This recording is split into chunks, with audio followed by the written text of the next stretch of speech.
here's something I wish more VCs did as an entrepreneur. And this kind of goes back to the how do they talk about me, once I leave the room. I'm a firm believer in just being honest with people. And that honesty, I think, should always be delivered through the lens of, this is just, my take on the matter, informed by my own experiences. Do what you want with it.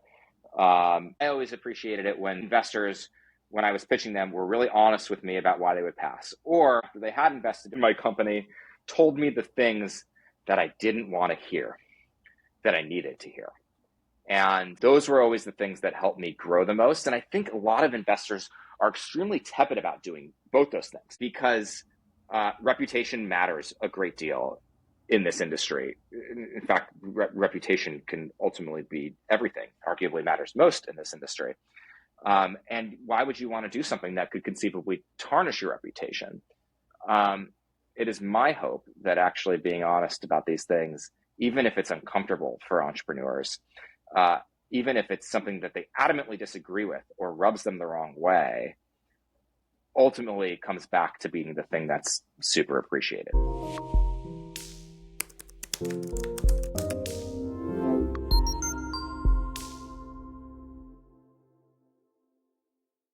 Welcome to Sourcery's podcast. I'm Molly O'Shea, the founder of Sourcery, a weekly top VC deals newsletter and now podcast highlighting the top GPs, founders, and deal announcements leading the next innovation cycle.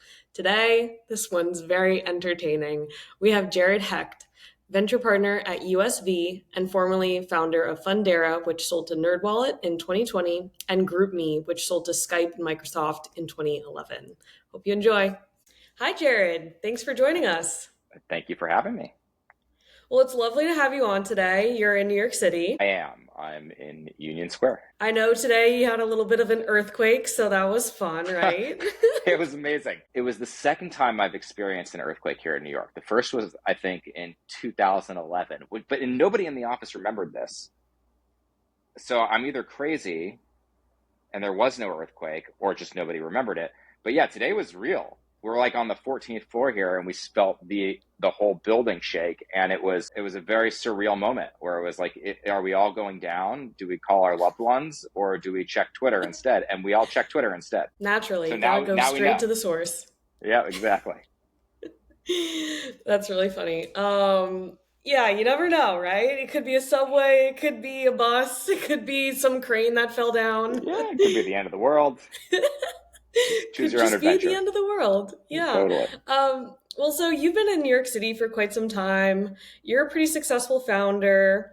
You started your career at Tumblr, and then you started to found two companies after that. I would love to get into it, hear your story, how you started your career, and how it all became to today. Sure. You start at the beginning? Start at the beginning. Cool. Well, when I was in college, I generally had close to no idea as to what I wanted to do with my life, other than something kind of like business related. And as I was graduating, almost everybody, my whole peer group, were primarily going into consulting and finance here in the city. Like, everyone was like, oh, are you applying to Goldman, or are you applying to McKinsey, or are you doing both? And I was like, what's a Goldman and what's a McKinsey? And I really serendipitously kind of stumbled backwards into tech here in New York City at Tumblr, through a high school friend who had a family member who worked at Tumblr. That's how I was connected there. And Tumblr at that point in time was 6 or 7 people, and they were kind of just looking for somebody who was a jack of all trades, willing to do anything and everything, ranging from figure out analytics to mail swag to influencers on the platform. So it's kind of just like, whatever's being dropped, go pick it up and figure out if you can actually run with the thing. I thought that was really exciting for a whole host of reasons. It was going to expose me to an entirely new category. I thought it would be a really interesting experience to join something at the very early stages, because if I wanted to start my own thing one day, it's always nice to see how things are built from the ground up, as opposed to, working at a very large company and trying to pretend I knew what that whole experience would be like. And at that point in time, kind of social media had emerged, but was really kind of in the process of blossoming. Like Facebook came about, I guess, my senior year of high school, and really started taking off my freshman year of college. Twitter around halfway through or towards the end of college. And then Tumblr seemed to be the next thing. And this whole concept of like microblogs and being able to express your creativity on the internet was somewhat new and novel at that point in time. So I kind of just dove headfirst into that whole life. And New York City at that point in time was also pretty nascent, like with regards to like how much tech had permeated like people's careers and the general zeitgeist. Barely any was the extent to which it was kind of prevalent. So it was definitely an unconventional path at that point in time here in New York. I spent roughly maybe a little over a year at Tumblr, and it was an incredible experience. It was actually the first time I had met anyone at USV, because Brad Burnham was one of the co-founders of USV, was on the board at Tumblr. And I had this experience at Tumblr where I was brought into board meetings as like a 22-year-old who knew absolutely nothing to present like our metrics and our financials. And I remember I would like, put together all of our financials and pro formas, and hey, here are cohort analyses, and here's what's, engagement looks like and growth looks like on the platform. And I have these vivid memories of Brad in that boardroom, because, most boards are like a bunch of people kind of talking about whatever, anything. And some people I've realized over many years like to talk a lot and say very little. Brad would say nothing. Brad would essentially kind of sit there and take everything in. And then at the end of the meeting, or maybe 75% of the way through the meeting, he would say somewhere between like 3 to 5 sentences, and everyone would shut the fuck up. And they would soak it all in, and it would be the most profound thing. And they'd be like, oh my God, that's the insight that we've been waiting for. And it was just so cool. And it kind of turned me on to his genius and all the things that USV stood for. It was just like these very, very prescient insights about how the internet would unfold and behaviors on the internet would unfold and how to get ahead of it. And it was honestly just like looking into the future when he spoke. So that was my first exposure to USV. And it was an incredibly privileged one, because I had no business whatsoever sitting in those board meetings, but it was really a formative experience in my career. The other thing that taught me was that I wanted them to be my board meetings, because I was 22 years old and thought I was uniquely capable of running a board meeting or starting a business, as most kind of like cocky, know-nothing young people like myself back then are or were. I was really kind of chomping at the bit to do my own thing.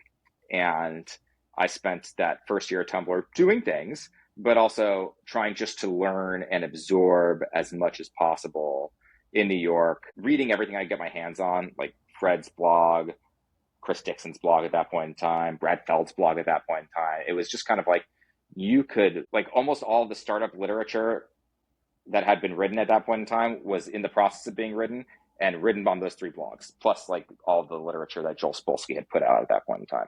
So you could kind of get a mini, internet startup education just by reading those blogs and working at an early stage startup simultaneously. So it was just a really cool time. One of my best friends, a guy named Steve Martosi, was a software engineer at Guilt Group, which was another kind of upcoming startup at that point in time. And he had done a startup before, kind of burned out from it, joined Guilt Group, but always wanted to start another thing.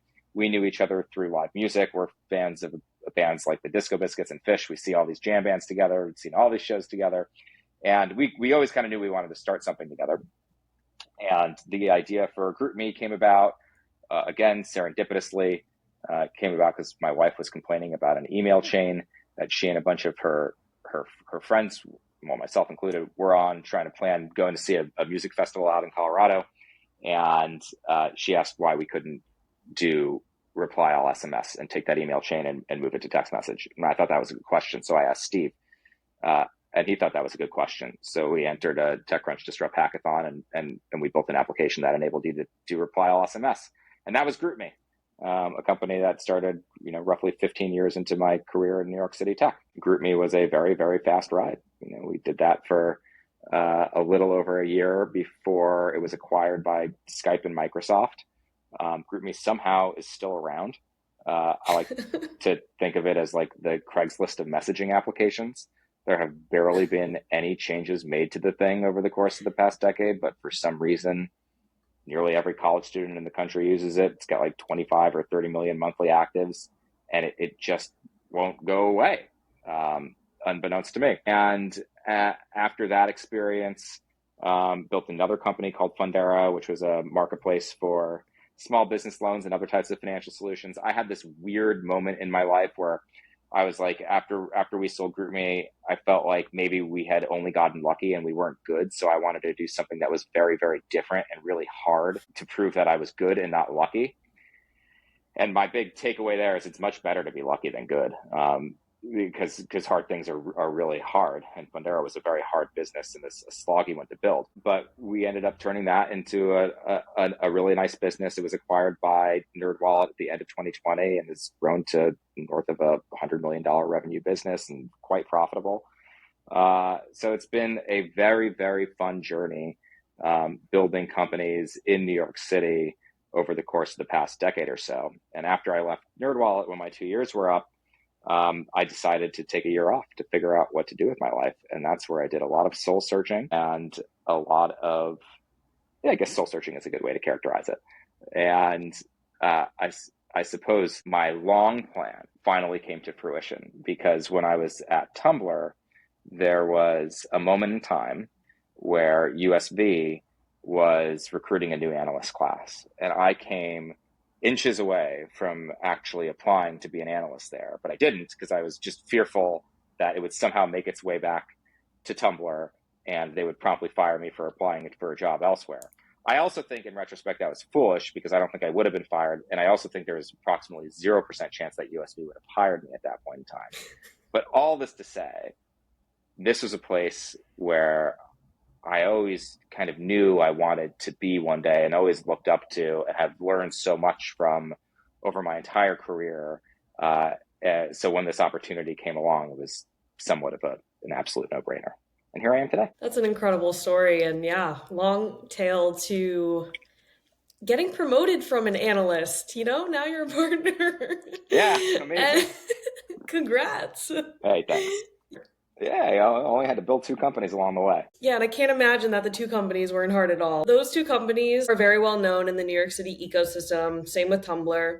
I think it's really funny you think you got lucky on GroupMe. I think it's like still an awesome product and people use it because of that. I think most entrepreneurs, well, I actually think that a lot of things in kind of consumer are generally somewhere between, call it like 60 to 80% luck, and then 20 to 40% executing against that luck. You kind of have to build something at the right place in the right time and have a bunch of tailwinds. After they do their first thing, particularly if it's somewhere between very successful to mildly successful, have this crisis of confidence of, did I deserve that?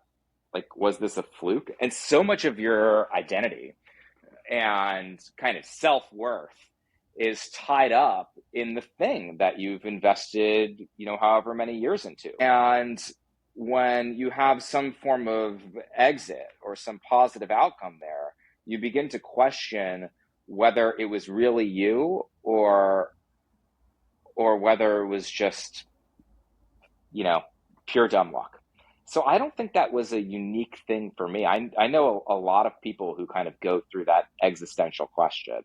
And it's kind of perverse in nature, and probably unhealthy, but a lot about entrepreneurship is also somewhat unhealthy and perverse too. That is true. It is. Yeah. It's a nice delusional world of building things that don't exist, but it needs to exist. Right. Going from Fundera to taking a break, how did you manage your time while you were on a break? Did it take a while to transition into like, okay, I'm not building anymore, like let's take time to like slow down, or were you kind of still very active during that period?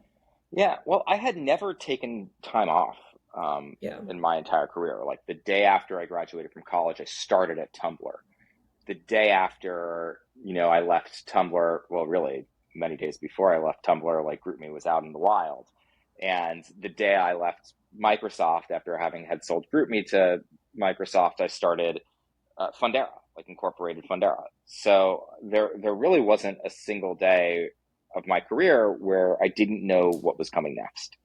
And towards the end of my time at Nerdwallet, I started to think, well, maybe I should think about venture. And I ended up talking to a large firm for whom I have great respect for. And starting that process kind of made me realize that, no, I need to pump the brakes and really clear my head to figure out what it was I was going to do next and try to be deliberate about it. Part of that was informed by the fact that, when I left GroupMe to start Fundera, I very often felt, while reflecting on that process, that I didn't take enough time and I wasn't deliberate enough about what I wanted to do next, and perhaps maybe even had picked the wrong idea or space. And had I been more thoughtful about it, maybe life would have been easier and I would have picked a better idea, a better market perhaps. I don't know if that's true or not, and I don't regret the decision, but all this to say, I just wanted to be thoughtful about what I wanted to do next. And I kind of made this commitment to myself that I was going to take somewhere between 6 or 9 months and make no decision about what to do next. Like I couldn't say yes to anything. And that process was really rewarding and difficult. And I don't know if I would ever do it again, but I'm happy I did it. I spent a lot of time traveling. I did all the kind of cliche shit that one would do. I traveled, I spent time with friends and family and read a lot of books and focused on wellness and well-being and blah, blah, blah. I did like a lot of research on a handful of ideas that were really interesting to me. And my kind of other rule for myself was I wasn't going to do a thing until something came along where the gravitational force was just so strong that I literally could not escape it. And the thing that came along that I could not escape was not an idea for a new company. It was this opportunity here at USV. Were you poached by the team at USV, or did it just magically happen over a couple of dinners or lunches? A couple months after Fundera was acquired by Nerdwallet, I kind of normally what happens after you sell your company to one of these businesses is you work really hard for a couple months and then you're kind of like, ooh, things are kind of on autopilot and things are going well, and you gradually extract yourself from the business and start thinking about what a succession plan would look like. And while I was doing that, I reached out to Andy Weissman, who's a partner here and been a friend of mine for a long time, who is actually the lead investor in GroupMe's first round of financing when he was at BetaWorks. And Andy and I have also sat on the board of a company called Splice, which was founded by my GroupMe co-founder, Steve Martosi, who is a 2-time USV founder. So we've known each other for a while. I reached out to Andy and I said, hey, can I be your intern? I've got some free time. I'm not going anywhere for a while, but I would, love to come in occasionally and help you and hang out. I had been angel investing in tech startups for over a decade then. I had been an investor and an LP in USV's funds for over a decade as well. So was intimately familiar with the firm and the people here. I was very curious to learn more about how USV worked internally. I felt like I had a really good idea of what everything was like externally as a friend of the firm, LP of the firm, and just avid follower and kind of fan of the firm and the people here. But I really wanted to understand what it looked like on the inside. And Andy said no, which also wasn't the first time I've been told no by USV. I'd been told no by USV on many occasions while building GroupMe and Fundera. And I said, okay. And I just kept trying, honestly, and plugging away about it a little bit. And then started to have more and more conversations with Andy and Rebecca and then more people at the firm. And gradually kind of realized that those conversations were probably a little bit more than just friendly conversations. And the partners here at USV explained to me that they were thinking about what it meant to expand the partnership, and asked if I would be interested in joining as a venture partner, to essentially see if they liked working with me in a professional capacity and if I was ready to really become an investor with a capital I. Like, this was the thing, and was not going to build more companies. And I was like, absolutely, I would love to do that. And my general belief was, if I didn't love and enjoy doing venture capital at USV, I really wouldn't like doing it anywhere. Yeah, that's a really nice progression into it. So you started on the outside. You've had exposure to the fund over the years. You've gotten to know them much deeper. Now you're on the inside. Now you have exposure, and it's part of your day to day. Being an investor, what's your perspective of being an investor now that you're kind of in it, and you're seeing the world through that lens? Are there any surprises? Are you liking it? What's been the transition like? Let me think about the best way to answer this question. I think there are many ways to answer this question, and I can really only answer it through my own personal lens, which is, being a venture partner here at USV, which I actually think is unique and probably quite different than being an investor anywhere else. And I'm new here, so I can say those things. This is a special place. I love showing up to the office every single day and being able to interact with all these amazingly brilliant people in person. And I am in learning mode. It is an incredibly humbling experience in many ways, because I am so new at this. I've come from a thing where I got reasonably okay at building companies, had some semblance of an idea as to what I was doing and how to get something off the ground from 0 to 1, and then from 1 to somewhere beyond that. And now it's like, wow, this is a totally new thing. So I'm just trying to be as much of a sponge as I possibly can be. Being a thesis-driven firm actually means hearing the conversations they have about supporting entrepreneurs that have been in the portfolio for over a decade. There are so many novel vectors of things that I'm beginning to understand and learn, and it's constant. So the transition has been, in many ways, extremely organic and fluid and seamless, because I have known the people here. So it's not as if I'm hey, who are you? What's your name? What are you like as a human being? I've known a lot of that. I've known a lot of the portfolio companies. I've been a co-investor in at least 10 of them alongside USV over the years. I have had a good idea of what makes a company a USV company. Stylistically, I understand the firm. But there's also a lot that isn't fluid and is new to me. And part of that is, me being a brand new human being inside a partnership that's existed for 2 decades, and me trying to figure out, what is my style as an investor, having been an entrepreneur. How do I bring, myself to work and make sure that fits into a culture that has existed and evolved over the course of a 20-year period? Those are all questions that I'm trying to navigate. One of the decision-making criteria that I had when I was doing VC is, a lot of firms are extremely hierarchical in nature. They're not equal, and that's by design. And part of what I felt like would happen if I was going to do venture at a very, very large firm is I would have felt like an employee. And I've always known that I'm never happy as an employee. So it was really important for me to be at a place that was equal, where kind of decisions are made collectively, where, there is no sense of mine, yours, everything really is shared and ours.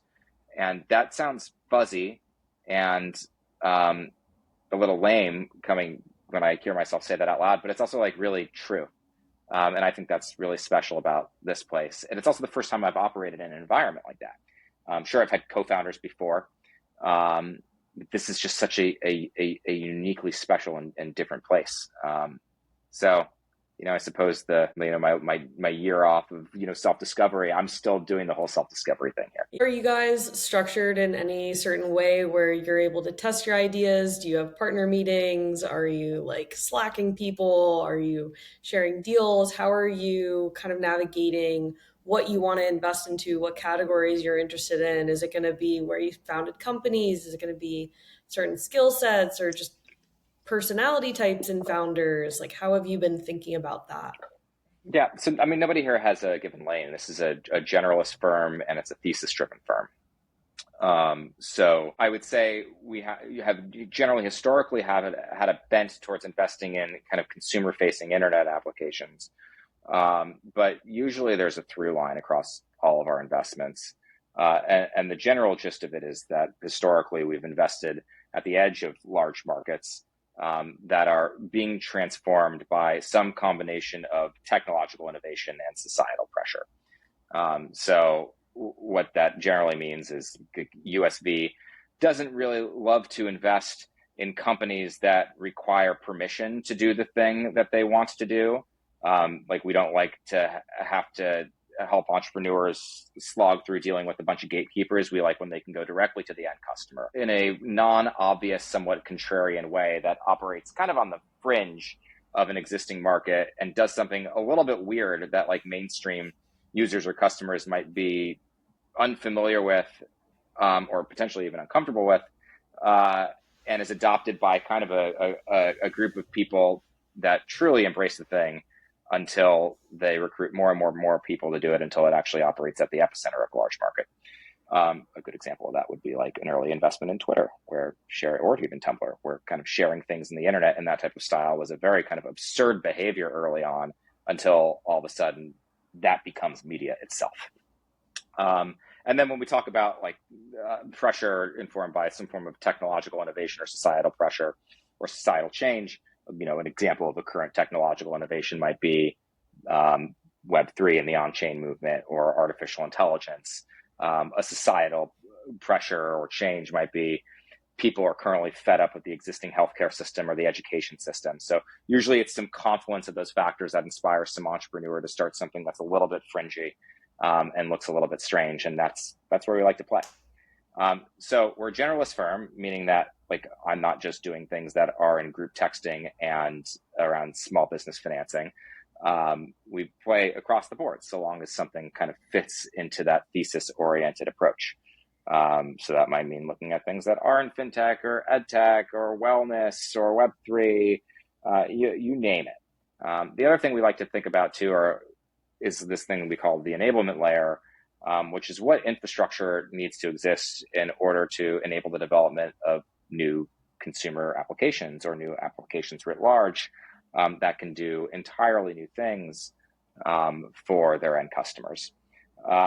In terms of things that I'm thinking about right now, I love to spend time on either things that I use, so like products that I actually find fun that I use myself, or things that I think are really important thematically. That might be things like healthcare, wellness, or climate, or founders that I think are uniquely special.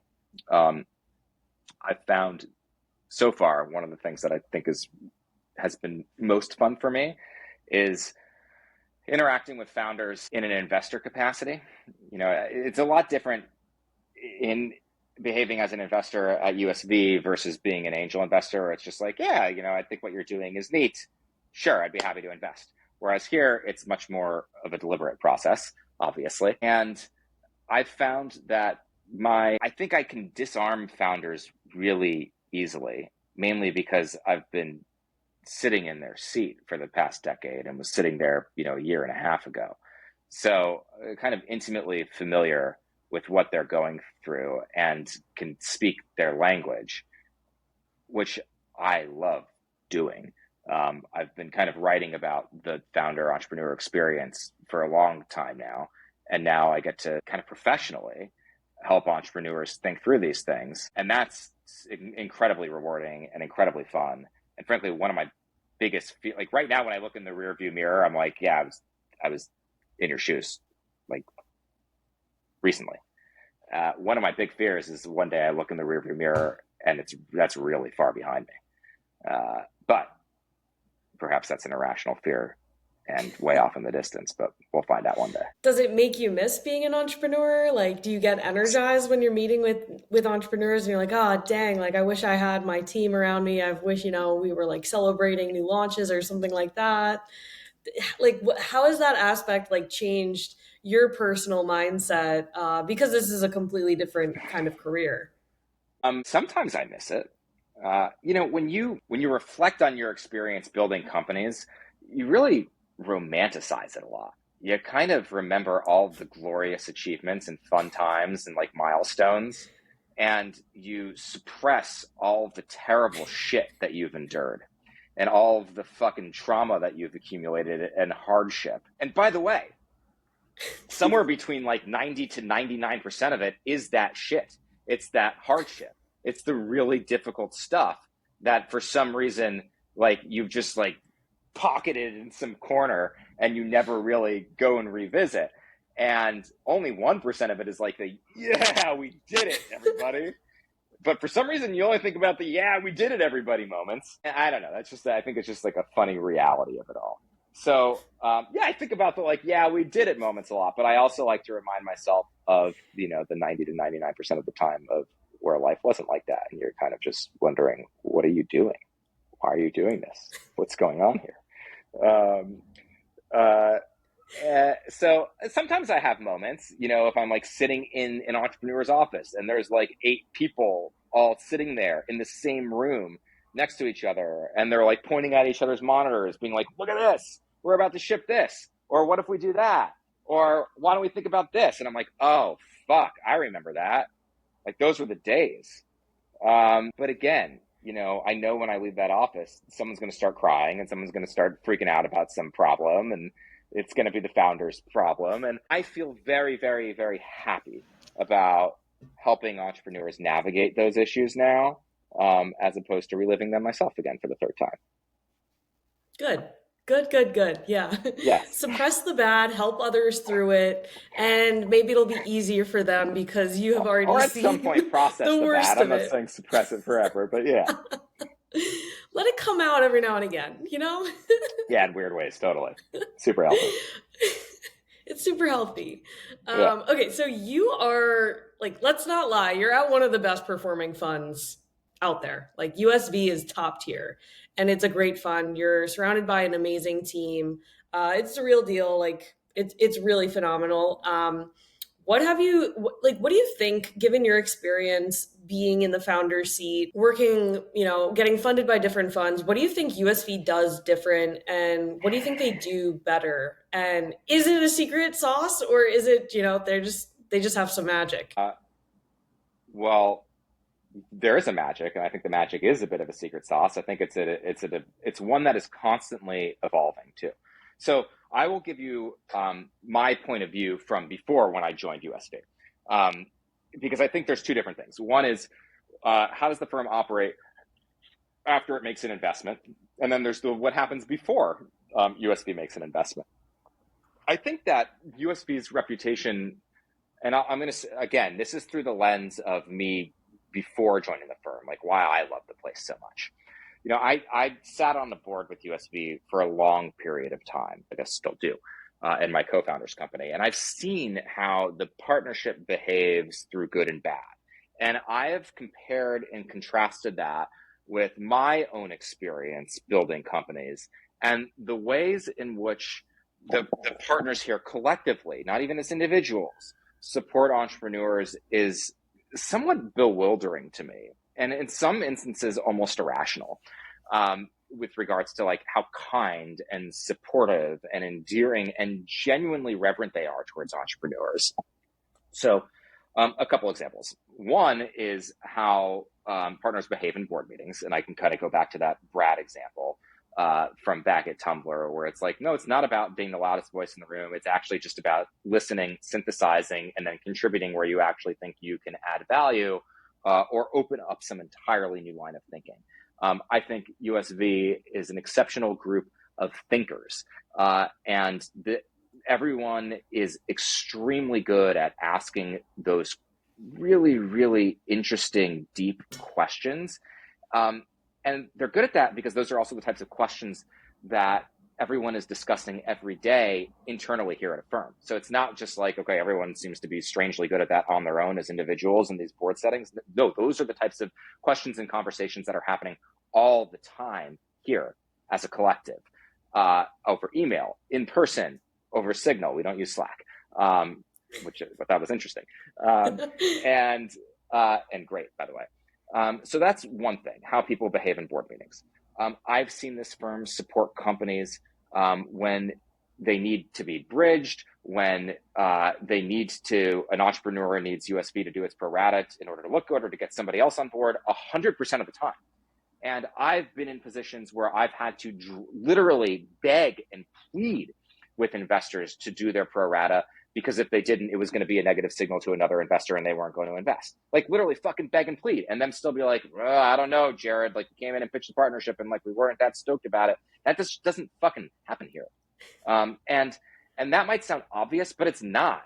Like, and I can't tell you how important that is for entrepreneurs, how much of a relief that is for entrepreneurs. And I can't tell you how shocked I was before I had joined USV when I actually observed that behavior over an extended period of time. So there is this notion of ongoing support that happens through dialogue here. Like it's such a unique thing. Like we discuss virtually every portfolio company on a weekly basis, and that's a long list of companies, and it's pretty incredible. And it's not this thing where just the partner who serves on the board knows about what's happening.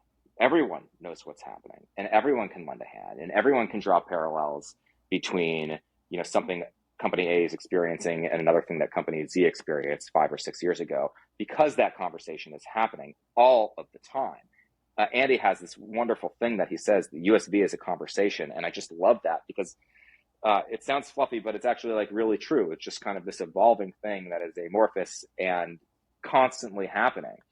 And by the way, I think that's only possible because it's equal, because everyone cares about every company's success. Whereas you might look at, I'm a strong believer that like incentives drive behavior. And like when you look at other firms where like an individual makes an investment and like all their upside is tied to that investment, no one else participates in it, no one else gives a shit about it. And that's somewhat by design. And that's fine. Many different designs work. That's just not the design of this place. And I love that everyone cares so deeply about all the entrepreneurs and all the companies. And I just think that's an incredible incentive structure that delivers that kind of outcome. I forgot what the question was and kind of took that in a bunch of different directions. I think you answered it. I mean, I think you answered it. I was asking what the magic was, and it sounds like the magic is like just pure integrity and support of founders and being founder oriented. Yeah, I mean, so part of it is thesis driven. Part of it is it's a small fund, which means that like we don't do heat seeking things. Like if a company is extremely hot and kind of down the middle and consensus, and it's, someone wants to write a $30 million Series A check, another thing, that's just not where USV plays. And that's by design. We have to kind of make these somewhat contrarian, weird, fringy investments at the edge because we have a small fund. We're not leading, $30 million Series A's. That's just not our structure. I think the fact that it's an equal partnership and these decisions are made collectively instead of individually also informs a lot of the way that the firm behaves. And then I also think kind of there's this fourth thing, which is just this inherent reverence for entrepreneurs that is real. Like one of the things that I found so disarming and rewarding and made me feel so good when I started here was hearing the way everyone talks about entrepreneurs when the door is closed. Because as an entrepreneur, you kind of always wonder, hey, what do these investors really think of me? How do they really talk about me? And it just felt really good to know for a fact that there are investors out there who talk about entrepreneurs with just a remarkable amount of respect, because as an entrepreneur you're always like, oh, they're definitely going to talk shit about me. Like I don't know, they might say a thing, but when they get together they might just be like, oh, this person's doing this silly thing. It's just like, no, how do we support people and help them win? And make sure that we're a trusted partner to them. And that's a really nice thing. Yeah, I would hope that most investors, if not all, don't speak poorly about entrepreneurs because it's an incredibly messy thing and you never know what's going to happen and kind of have to test a lot of things out. So you spoke a little bit of this in that answer, but I'm just curious, what do you think most investors get wrong? Are some investors evil? Do you think like that narrative of VCs are evil is real? Or do you think those are really like marked by misincentives of fund structures or egos or, et cetera, et cetera? Some investors are not good people. Some entrepreneurs are total and utter sociopaths. So it's just kind of, follow the distribution of human personalities, and that'll primarily be the distribution in any given industry. So no, not all investors are evil. I can't tell you how many entrepreneur friends now somewhat jokingly will be like, oh, you joined the dark side. And then I'll be like, well, it's not the dark side. You should really change your point of view. And now they're all like, of course you would say that. So whatever. Is my response to that. I think that many investors have absolutely zero business trying to tell entrepreneurs what to do at all. I felt that way as an entrepreneur. I feel that way as an investor. They just either haven't done the fucking thing or they haven't been around long enough to have the pattern recognition to genuinely help entrepreneurs and provide them, educated guidance informed by all the historical things that they've observed over time of what works and what doesn't work.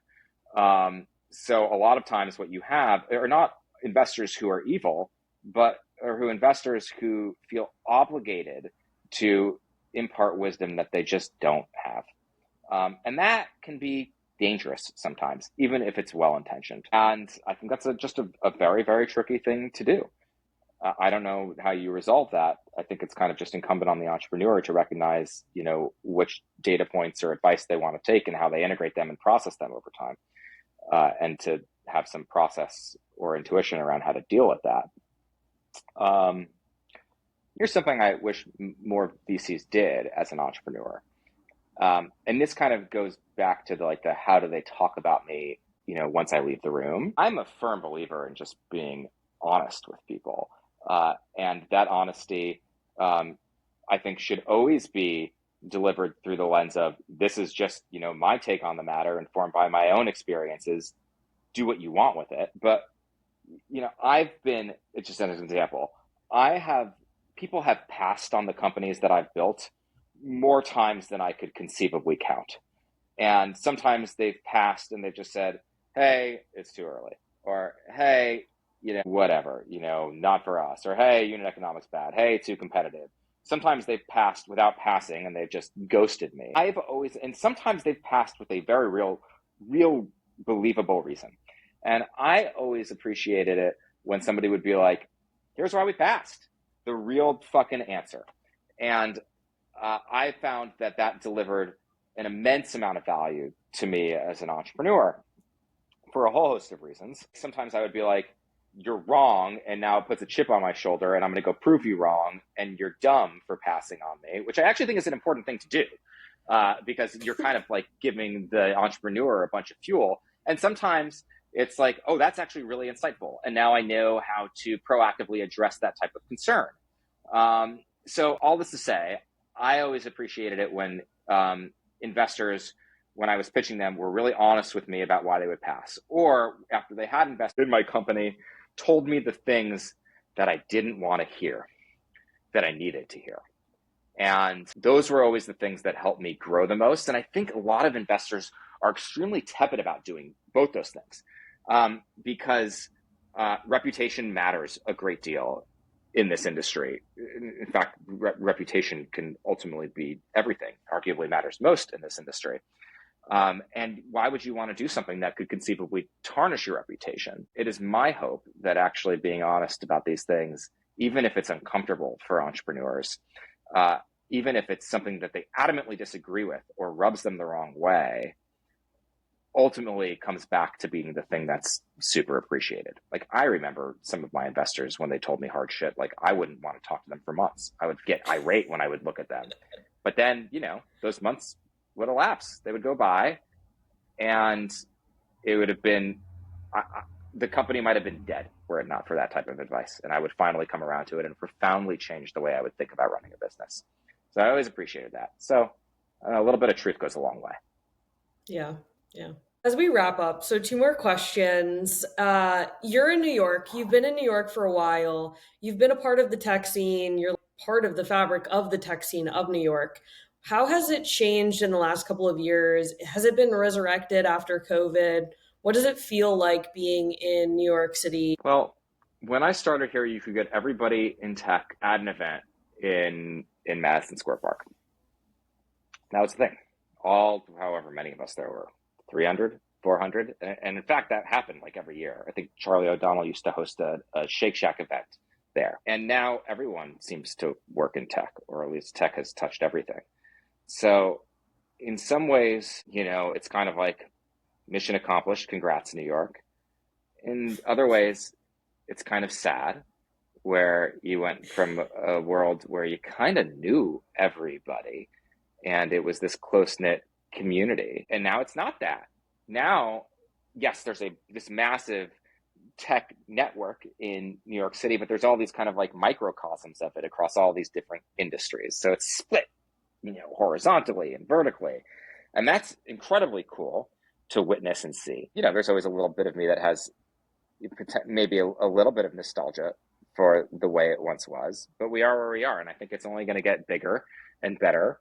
And it's just amazing to see how quickly everything changes.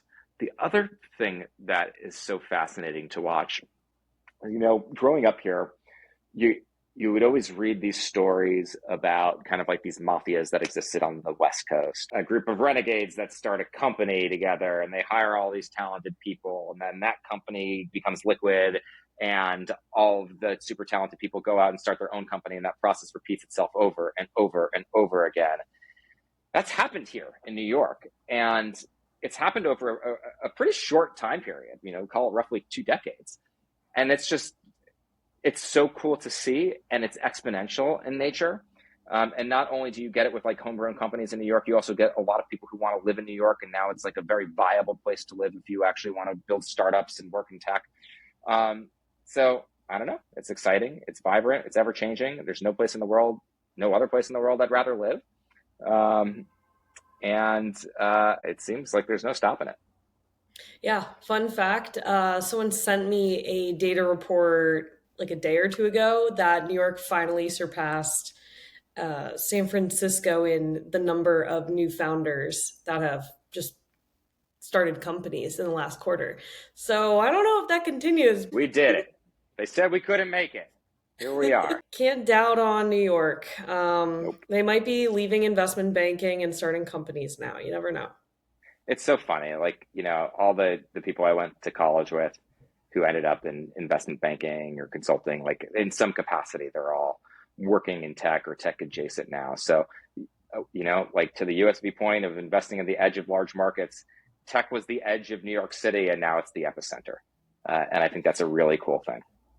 Yeah, it's amazing. And lastly, okay, so Andy, he connected us. So thank you, Andy. Thank you, Andy. He gave me a couple of topics I could ask you as the last question. But Okay. one of them I thought was much more interesting than the other ones. They're all interesting, right? But I heard you were a chess champion. So what was this about? How did you become like so good at chess? And are you still like, do you go to Washington Square Park and play with people? Are you gambling on the weekends? What's going on? I don't know when it was. Maybe in 3rd grade, I started playing chess, like in tournaments. There was a kid I went to school with who like was a chess player, and he brought chess to the school, and then the chess team started, and I loved the game. Absolutely loved the game. I always loved like spatial games. Like I loved Connect 4 when I was a kid, and then that became chess. And I was obsessed with it. I would play it in my spare time. I would play games against myself repeatedly. And then I started playing competitively. And then when I was 12 years old, I won nationals and became a national chess champion. And that was an incredible experience. And then I got to this point in my life when I was, I don't know, old and wise, like 13 years old, maybe the year after I won nationals, were like, in order to get to the next level, you just have to do chess. It's like, nope, you're not going to go play sports after school. You're going to come home and study chess. You're going to study. And I had other interests and I like to do other things. And I was like, this is not going to become the entirety of my life. And I kind of wound down playing competitive chess and started doing other things. But I've always been a chess player. I still play every single day on chess.com, which is an application that is near and dear to my heart. And I was lucky enough to become an investor in a couple of years ago. And yes, I do go to Washington Square Park and hustle the hustlers. Good, as you should. Thank you. Appreciate it. Well, good luck with hustling everyone in Washington Square Park and on your new pursuit of being a venturepreneur at USV, a huge accomplishment. So congratulations. And thank you so much for the time, Jared. Thank you, Molly. I appreciate it.